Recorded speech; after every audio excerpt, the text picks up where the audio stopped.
जय श्रीनारायण। चलो આપણે સ્ટાર્ટ કરીએ। બીજા વિદ્યાર્થીઓ જોઈન્ટ થતા જાય છે। તો કાલે આપણે જે મુદ્દાથી વાત અધૂરી રાખી હતી ત્યાંથી આપણે આગળ વાત કરીએ। તો કે ડાયપોલ વડે કોઈ પણ બિંદુએ એટલે કે કોઈ પણ જગ્યાએ આવેલો બિંદુ હોય અને એ પાસે ઉદ્ભવતું વિદ્યુત સ્થિતિમાન આપણે ગણવું છે। 3 માર્ક્સનો પ્રશ્ન છે આઈએમપી। હવે ધારો કે ડાયપોલની અક્ષ રેખા પર અને વિષુવ રેખા પર વિદ્યુત ક્ષેત્ર કઈ રીતે મળે એની વાત આપણે કાલે કરી હતી એઝ અ નોંધ તરીકે। આ તમારી એનસીઈઆરટી ના જે સિલેબસ પ્રમાણે આ સળંગ પ્રશ્ન છે કે ભાઈ તમે એમ કીધું છે કે વિદ્યુત ડાયપોલનું સ્થિતિમાન તો અક્ષ કે વિષુવ કોઈ પણ જગ્યાએ હોય અને તમારે વિદ્યુત સ્થિતિમાન ગણવું હોય તો કેવી રીતે ગણાય? તો ખાસ કરીને અહીંયા જે આકૃતિ દોરી છે ધ્યાનમાં લેજો। માનો કે આપણી પાસે એક ડાયપોલ છે જેનો ઋણ વિદ્યુત ભાર એ જગ્યાએ છે અને એનો ધન વિદ્યુત ભાર બી જગ્યાએ છે અને એની ડાયપોલ મોમેન્ટ પી માઇનસ ક્યુ થી પ્લસ ક્યુ તરફ છે,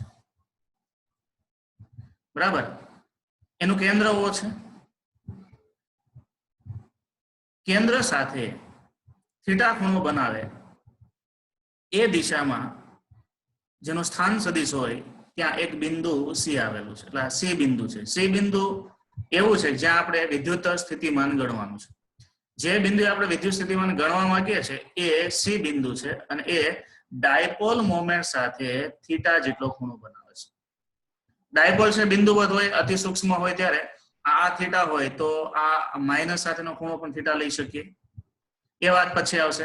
હવે જુઓ આ બિંદુ સી નું પ્લસ થી અંતર R2 છે અને બિંદુ સી નું માઇનસ થી અંતર કુલ અંતર R1 છે, કુલ અંતર, બરાબર।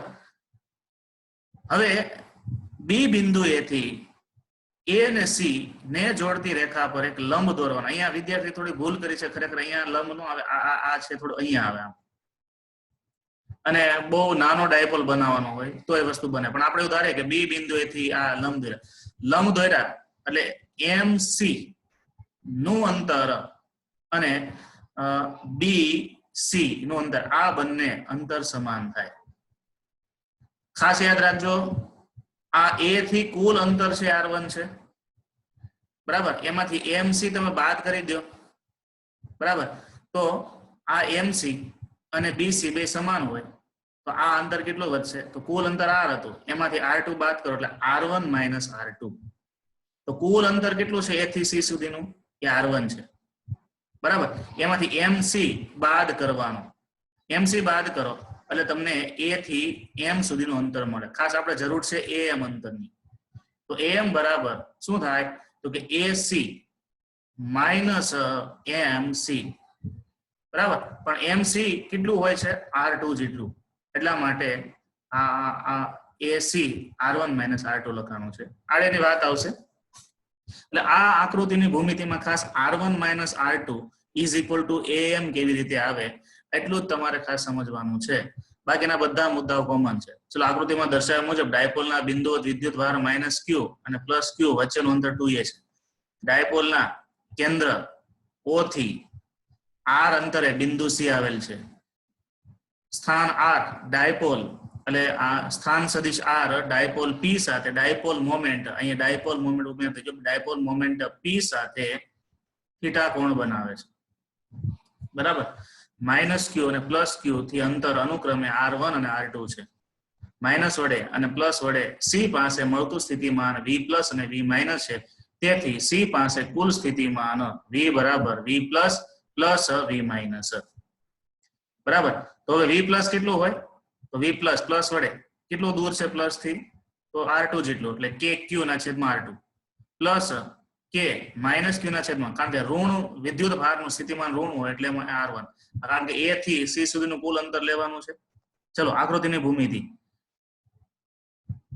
તો કે ક્યુ ને બહાર કાઢી લીધા એટલે 1/R2 માઇનસ 1/R1। હવે એનો લસા લ્યો, R1 માઇનસ R2 ના છેદમાં R1 ગુણ્યા R2 થશે। હવે R1 minus R2 is equal two શું? એનું પ્રેક્ટિકલ મૂલ્ય કેટલું?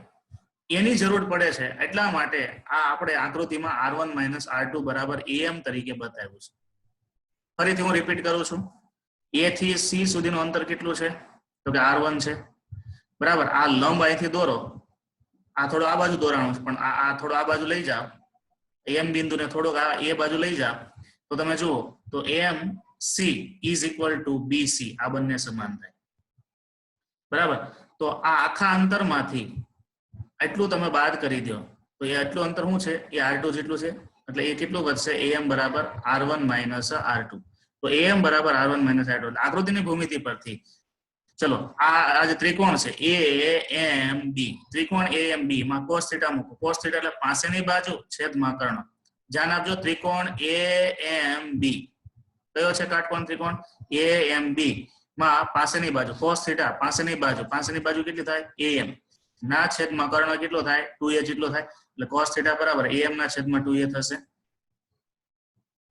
બરાબર. તો એ am ના છેદમાં 2a. તો હવે am બરાબર શું છે? તો am બરાબર શું છે? તો r2 - r1. તો am બરાબર શું આપને મળ્યું? અથવા અહીં સાઈડમાં લખી નાખો ને, સાઈડમાં તમે લખી નાખજો, એનો મુદ્દો આ નથી લખ્યો. તો સાઈડમાં એમ લખો કે AC લખજો, AC is equal two am plus mc. AC is equal two am, a થી m પ્લસ mc, બરાબર. mc પછી લખો પણ mc બરાબર bc. આ mc અને bc બે સમાન હોય, બરાબર. તો આપણને AC બરાબર શું મળ્યું? AC બરાબર શું મળ્યું? am પ્લસ bc મળે. તો am ને કરતા બનાવો, એટલે am બરાબર શું થશે? am બરાબર AC માઇનસ bc. તો a થી c નું અંતર કેટલું છે? r1, અને b થી c નું અંતર કેટલું છે? r2. એટલે એવી રીતે am બરાબર r1 - r2 થાય. વિદ્યાર્થીએ લખ્યું નથી, બરાબર, ડાયરેક્ટ મૂકી દીધું છે. એટલે એ તમારે ખાસ એક જોઈ લેવાનું કે am બરાબર r1 - r2 કેવી રીતે થાય. લંબ દોર્યો છે એટલા માટે. તો એ વસ્તુ અહીંયા આવી, cos θ બરાબર am ના છેદમાં 2a, બરાબર. તો 2a cos θ is equal r1 - r2. હવે જો બિંદુવર ડાયપોલ હોય તો બિંદુવર ડાયપોલ માટે આ a અને b બિંદુ ખૂબ નજીક હોય, ત્યારે a અને b બિંદુ ખૂબ નજીક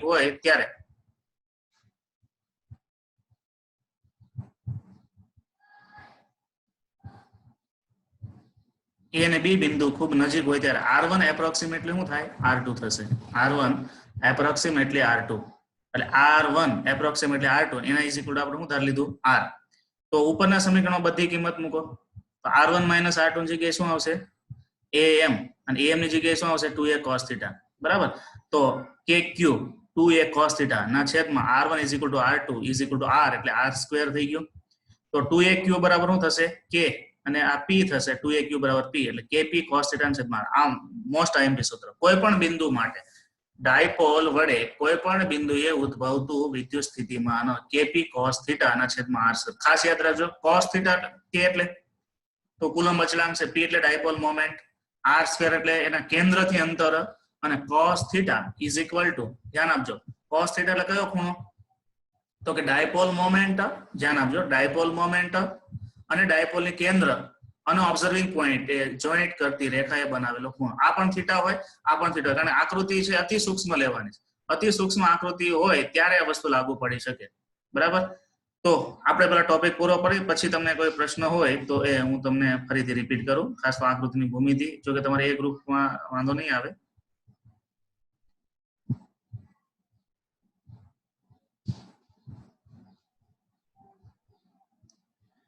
ચલો, આ જનરલ સૂત્ર છે, કોઈ પણ બિંદુ માટેનું સૂત્ર છે. હવે તમે વિચારી લો કે બિંદુ છે, આ બિંદુ એ માનો કે અક્ષ રેખા પર આવેલું હોય. તો અહીં વિચારો, આ બિંદુ અક્ષ રેખા પર આવ્યું, આ સી બિંદુ છે. આ સી બિંદુ જો અક્ષ રેખા પર આવી જાય તો થીટા શું થઈ જાય? 0. જો થીટા 0 થાય તો ઉપરના સમીકરણમાં થીટો 0 મૂકો, તો આ થીટો 0 મૂકો. ચલો, અથવા તો આ બિંદુ છે એ અક્ષ ઉપર બે બાજુ, અક્ષ તો બંને બાજુ છે, સી બિંદુ તમે આ બાજુ મૂકો તો થીટા 0 થાય. પણ આનો સી બિંદુ તમે અક્ષ રેખા પર આ બાજુ મૂકો તો થીટા 180 થશે. એટલે 0 કે 180 બંને માટે cos નું મૂલ્ય શું થશે 1 એટલે પ્લસ ઓર માઈનસ 1 તો v અક્ષ માટે v અક્ષ બરાબર શું થયું પ્લસ ઓર માઈનસ kp ના છેદમાં r સ્ક્વેર કાલે આપણે સૂત્ર ધાર્યું હતું બરાબર હવે બીજા કેસમાં શું છે પેલા હું કેસ પૂરા કરી લઉં પછી તમારા ડાઉટ છે કોઈના રાઈઝ ઓર હેન્ડ કરે છે પછી તમને સોલ્વ કરાવીશ બીજા કેસમાં જો c બિંદુ છે વિષુવ રેખા પર આવે c બિંદુ વિષુવ રેખા પર એટલે અહીંયા આવે તો જો આ થીટા કેટલો થઈ જાય 90 થઈ જાય કારણ કે ડાયપોલ મોમેન્ટ આ બાજુ x ની દિશામાં અને આ તમારું સ્થાન સદિશ y ની દિશામાં થાય તો થીટા છે 180 અરે 90 થાય થીટા 190 થાય અથવા તો 270 થાય તો પણ cos નું મૂલ્ય 0 એટલે એ v વિષુવ બરાબર 0 બરાબર આ બે વાત થઈ ત્રીજી વાત શું ઉપરનું સમીકરણ દર્શાવે છે કે બિંદુવત વિદ્યુત ભાર માટે વિદ્યુત સ્થિતિમાન શું હોય 1/r v ચલે છે 1/r પણ ડાયપોલ માટે શું થઈ જાય v ચલે છે 1/r સ્ક્વેર જો વિદ્યુત ક્ષેત્રમાં એવી વાત હતી વિદ્યુત ક્ષેત્રમાં પણ બિંદુવતનું 1/r સ્ક્વેર થાય અને ડાયપોલ માટે 1/r ક્યુબ જ્યારે ડાયપોલ ની વાત આવે ત્યારે તમારે એક ઘાત છે ઉમેરી દેવાની બરાબર તો આ 3 કે 4 માર્ક્સ નો પ્રશ્ન છે આ રીતે તમારે બહુ સરળ રીતે થઈ જાય છે બીજું કઈ છે નહીં તમારી બુકમાં તમે જોવા જાવ તો અટપટી રીતે એટલું બધું આમ આપ્યું છે કે ટપકો જ નહીં પડે આ ક્યાંથી ગયા મેથેમેટિક્સના સ્ટેપ જ એટલા બધા અટપટી રીતે મૂક્યા છે કે તમે કન્ફ્યુઝ થઈ જશો બરાબર ખાસ તો આ ગણિતમાં તમે વધારે કન્ફ્યુઝ થશો એટલા માટે આકૃતિની ભૂમિતિ ઉપરથી તમે ડાયરેક્ટ કરી શકો છો છતાં પણ ચલો કોઈ વિદ્યાર્થીને પ્રશ્ન હોય તો ફરીથી કાટેલિયાભાઈ હા બોલ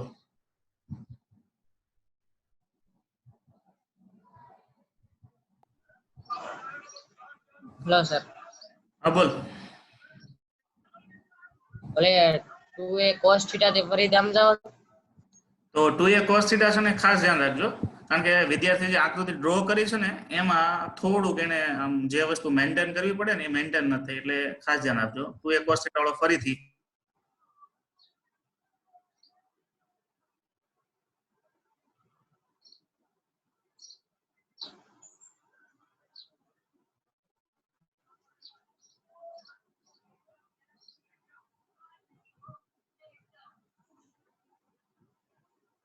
હેલો સર અવાજ નથી આવતો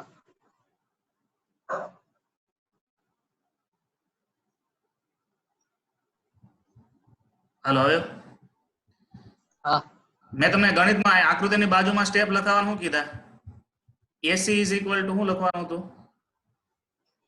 નથી લખ્યું બુક અને પેન છે અરે સાહેબ અમારે પાસે એની કોપી જ નથી હાર્ડ કોપી આ છે એને પણ તમે બુક અને પેન થી બાજુમાં લખતા જાઓ કે જો પેલા બધા વિદ્યાર્થીઓ પેલા લખે ભલે આ તમારી પાસે હાર્ડ કોપી હોય કે ન હોય તમારી પાસે રફ બુક હોય તો રફ બુકમાં લખો AC is equal to AM plus MC એવું લખો AC is equal to AM plus MC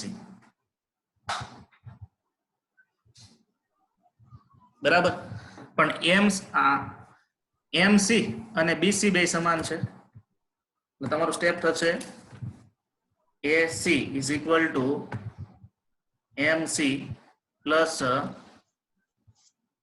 AM plus MC હવે જો MC અને BC બે સમાન છે એટલે AC બરાબર શું થયું છે AM plus BC થયું એટલું લખ્યું પેલા તમારી પાસે સ્ટેપ બન્યું હશે કે AC બરાબર AM plus BC આવું સ્ટેપ બન્યું હશે AC બરાબર AM plus BC બરાબર AM plus BC શું કા લખવાનું કારણ કે MC અને BC બે સમાન છે એટલું ક્લિયર થયું હવે જો હવે AM ને કરતા બનાવો તો AM ને કરતા બનાવો હાલો રફમાં ગણતા જજો AM ને કરતા બનાવો AM એટલે કરતા બનાવો એટલે શું થશે AC minus BC થયું કે નહીં બરાબર હવે AC બરાબર AC નું આખું અંતર કેટલું છે R1 હાલો લખો હા R1 minus R2 BC નું આખું અંતર કેટલું છે B થી C નું અંતર R2 એટલે પહેલા તો AM બરાબર R1 R2 એટલું ક્લિયર થઈ ગયું હવે ત્રિકોણ જુઓ AMC AMB સોરી ત્રિકોણ જુઓ AMB માં M શું છે કાટકોણ ખૂણો છે બરાબર તો અહીંયા cos θ મૂકો તો અહીંયા cos θ આ નહીં વચ્ચેના બિંદુ નહીં અહીંયા એ બિંદુ પાસે થીટા છે ત્યાં cos મૂકો. cos થીટા એટલે શું થાય? પાસેની બાજુ am ના છેદમાં કર્ણ. લખો cos થીટા, રફમાં લખતા જાઓ. cos theta is equal two, તમારી આકૃતિ તમારી સામે છે. cos થીટા ઇઝ ઇક્વલ લખો, શું થશે? am ના છેદમાં ab. એવું થયું. તમે ઉપર હું સાબિત કર્યું? બરાબર r1 minus r2. r1 minus r2. હા, ના છેદમાં ab. ab એટલે શું છે? 2a છે. બરાબર. તો r1 માઇનસ r2 બરાબર શું સાબિત થયું? 2a cos theta. થઈ ગયું? સાદુરૂપ આપો જો બુક હોય તો આ રીતે. અમારી આ બુક તમારી સામે છે. મેં જે સ્ટેપ ગણ્યા એ સ્ટેપ તમને અહીંયા બતાવું છું. જુઓ તો આ જે સ્ટેપ છે એ સ્ટેપ જુઓ. દેખાતું નથી. હવે મિરર ઇમેજ આવતી હશે એટલે એવું થશે થોડું કદાચ. હા, એવું થાય છે ને, મિરર આવે છે. હા, હા.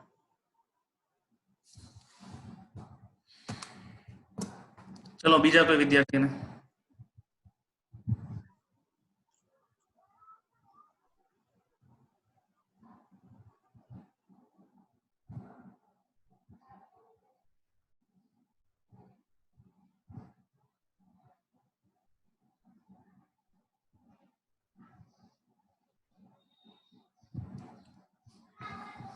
છે બીજા કોઈને ડાઉટ?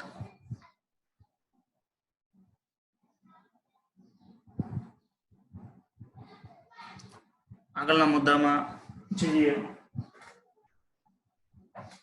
આમ તો આગળના મુદ્દામાં તો આખી લાંબી પ્રોસેસ, બધું કિસ્સાઓ ને બધું આવે છે. જો એકાદી નાની નોંધ હોય.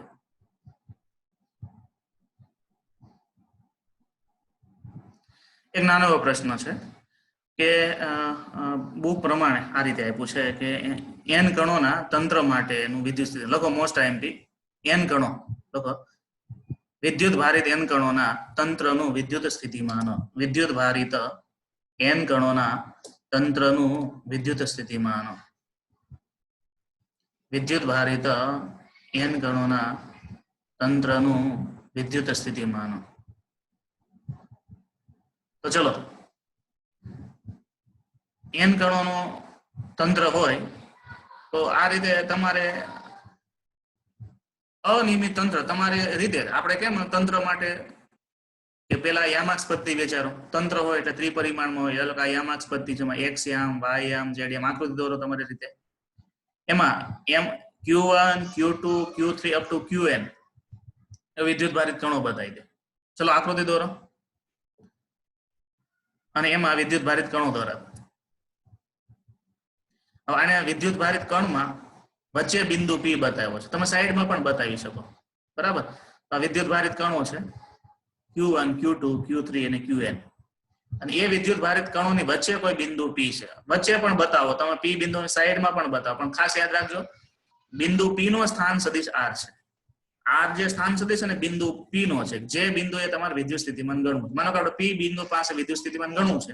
હવે ધ્યાન આપજો અહીંયા. P બિંદુ પાસે તમે વિદ્યુત સ્થિતિમાન ગણો છો તો P બિંદુ પાસે વિદ્યુત સ્થિતિમાન કોણ લાગુ પાડે? Q1 એ લાગુ પાડે, Q2 એ લાગુ પાડે, Q3 પણ લાગુ પાડે અને Q પણ. અહીંયા સદિશની વાત ન આવે. બરાબર. પણ છતાંય આપણે અંતર લેવાનું છે એટલે અંતર સદિશ છે પણ વિદ્યુત સ્થિતિમાન અદિશ છે. તો ચલો Q1 થી P નું અંતર કેટલું છે? સદિશ R1. Q2 થી P નું અંતર કેટલું છે? સદિશ R2. Q3 થી R3 અને Qn થી Rn. બધાથી અંતર તમને ખબર છે. બધા વિદ્યુત ભારના મૂલ્યો તમે જાણો છો. તો બિંદુ P પાસે સ્થિતિમાન શું થાય? સરવાળો. પણ અહીંયા સદિશ સરવાળો ન કરવાનો હોય એટલા માટે કે સ્થિતિમાન છે અદિશ છે. તો જો પહેલો મુદ્દો આવશે આકૃતિનું વર્ણન. આકૃતિમાં દર્શાવ્યા મુજબ વિદ્યુત ભારિત કણો કેવા છે? Q1 Q2 Q3 up to Qn નું તંત્ર છે અને તેના બિંદુ P થી સ્થાન સદિશો R1 R2 up to Rn છે. આ બધી કોમન વસ્તુ છે. તંત્રના દરેક કણ વડે ધ્યાન આપજો. તંત્રના દરેક કણ વડે બિંદુ P પાસે મળતું સ્થિતિમાન અનુક્રમે V1 V2 up to Vn છે. જો સદિશ નથી કર્યું. સ્થિતિમાન અદિશ એટલે સદિશ નિશાની નો આવે. તો બિંદુ P પાસે કુલ સ્થિતિમાન કેટલું? તો બધાના અદિશ સરવાળા જેટલું. તો Vp બરાબર V1 plus V2 plus up to Vn. ચલો V1 કેટલું થાય? બિંદુ P પાસે V1 કેટલું થાય કે Q1 ના છેદમાં R1, Q1 વડે ઉદ્ભવતું વિદ્યુત સ્થિતન. V2 કેટલું કે Q2 ના છેદમાં R2 અપ ટુ કે Qn Vn. બરાબર, બધામાંથી કોમન શું નીકળી જાય કે. બરાબર, તો વધ્યું શું Q1 ના છેદમાં R1, Q2 ના છેદમાં R2 અપ ટુ Qn ના છેદમાં Rn. સિગ્માની રીત પ્રમાણે બતાવી દો, સિગ્મો I to n Qi ના છેદમાં Ri. આ સૂત્ર તમારે ગોખવાનું નથી, યાદ રાખજો. જેવું તંત્ર હોય એ પ્રમાણે સૂત્ર બનાવી દેવાનું. માનો કે તમને સ્વાધ્યાયનો બીજો દાખલો આપ્યો, એમાં ષટકોણનું તંત્ર આપ્યું છે, તો ષટકોણનું તંત્ર હોય તો તમારે 6 વખત સ્ટેપ નથી રિપીટ કરવાના. એકનું એક વિદ્યુત ક્ષેત્ર કેટલી વાર રિપીટ થાય 6 વખત, એટલે 6 ગુણ્યા કરી નાખવાનું થશે. ચોરસનું તંત્ર હોય તો એ રીતે સૂત્ર બનાવવાનું. બરાબર, ત્રિકોણનું તંત્ર હોય તો એ રીતે સૂત્ર બનાવવું. જેવું તંત્ર એ પ્રમાણે સૂત્ર તમારે બનાવી નાખવાનું. આ સૂત્ર બેઠે બેઠું ગોખીને યાદ રાખવાની જરૂર નથી. બરાબર, એટલે ખાસ વિદ્યાર્થીઓ યાદ રાખજો. એટલે ટૂંકો પ્રશ્ન છે પણ એમસીક્યુ માટે બહુ અગત્યનો છે, દાખલા માટે બહુ અગત્યનો છે. નકર મુદ્દો તો ટૂંકો છે. બુક ની અંદર તો આમ કહેવાય ને કે ઘણું બધું લાંબી રીતે આમ બતાવ્યું છે, આ પી બતાવ્યો છે ને આમાં જ પતિ નથી બતાવ્યું, તમે એના સ્થાનમાં કન્ફ્યુઝ થાવ ને બધું થાય. અને છેલ્લે આ સૂત્ર મૂક્યું છે અને આ ફાઇનલ આ સૂત્ર બતાવ્યું છે આ રીતે.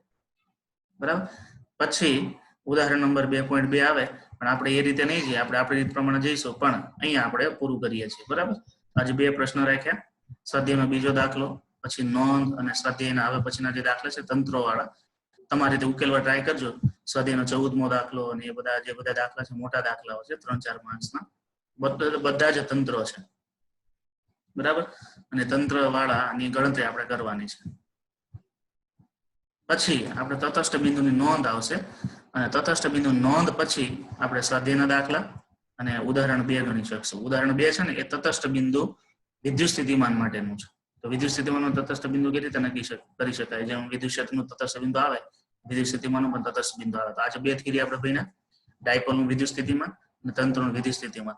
40 મિનિટ માટે બસ એટલું જ છે, બહુ જાજો સમય નથી લેતા. બરાબર, બી વાળાને કંઈક નેટવર્કનો ઇસ્યુ હતો એટલે એનો ક્લાસ કેન્સલ થયો હતો. તમારે કોઈ વાંધો નથી આવ્યો એટલે તમારો ક્લાસ લેવાઈ ગયો. બી વાળા પછી એક્સ્ટ્રા લેવાઈ જશે. તો ચલો, કોઈને પ્રશ્ન છે બીજા ચેપ્ટરમાં, આગળના પીરિયડમાં કે આજના પીરિયડમાં કોઈને પ્રશ્ન હોય તો પૂછે, નો પ્રશ્ન હોય તો થંબ રાઈઝ કરો એટલે આપણે મીટિંગ પૂરી કરીએ.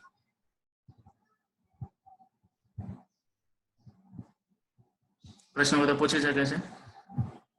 સ્ક્રીન શેર હું સ્ટોપ કરું છું અને બધાને હું અનમ્યુટ કરું છું. જો કે આમ વોટ્સએપમાં તો એકબીજા વાતો કરતા જ હોય. લાડવા દીપક ભાઈને એક પ્રશ્ન છે. સુમિતા હેલો સુમિતા ભાખરી ચાલો કોઈ વાત નથી કરતા અમે. ભાખરી લાડવા ભાઈને શું તો કઈ પ્રશ્ન?